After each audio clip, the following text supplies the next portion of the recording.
Άρης ΠΑΟΚ, διαιτητής ο Γκρίφιλντ. Είχαμε μια κατώτερη διαιτησία για το επίπεδο αυτό που θέλουμε, για το τελευταίο παιχνίδι που κρίνει το πρωτάθλημα.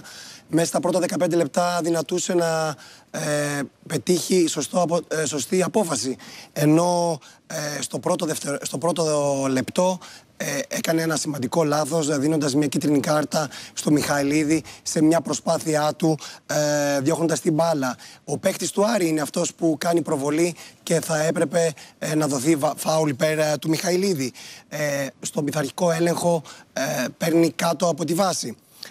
Χάθηκαν αρκετές κίτρινες κάρτες όπως του Ντουμπάτζιο και του Μπράμπετς, ενώ επίσης θα έπρεπε να δοθεί και στον Μωρόν για υποσχόμενη επίθεση.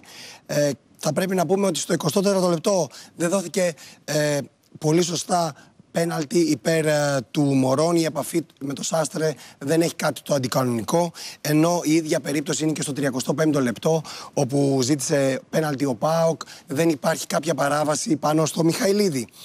Στο 30ο λεπτό, το πρώτο γκολ του ΠΑΟΚ, δεν υπάρχει παράβαση του Ζίβκοβιτς. Ο παίκτης του ΠΑΟΚ βρίσκει καθαρά την μπάλα και το γκολ είναι κανονικό. Ενώ στο 45ο λεπτό θα έπρεπε να δοθεί κίτρινη κάρτα στον Κωνσταντέλια, διότι δύο φορές πήρε την μπάλα ενώ ήταν στημένη.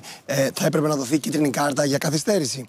Στο 51ο λεπτό, σωστά δεν δίνει πέναλτι υπέρ του Άρη, δεν υπάρχει κάποια παράβαση. Ενώ στο 55ο λεπτό θα έπρεπε να δοθεί κόκκινη κάρτα και όχι κίτρινη στο μαρκάρισμα πάνω στον Κωνσταντέλια. Το μαρκάρισμα του Βεστράτε είναι πάνω στον αστράγαλο και στον αχίλιο τένοντα του παίκτη του ΠΑΟΚ, και μόνο καθαρά λόγω ελαστικότητας και της κίνησης του παίκτη του ΠΑΟΚ δεν υπήρξε σοβαρός τραυματισμός.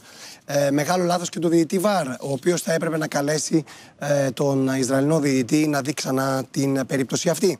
Στο 78ο λεπτό, σωστά, ο διαιτητής τιμώρησε με κίτρινη κάρτα τον Μιχαηλίδη για ρυψοκίνδυνο μαρκάρισμα πάνω στο Μωρόν.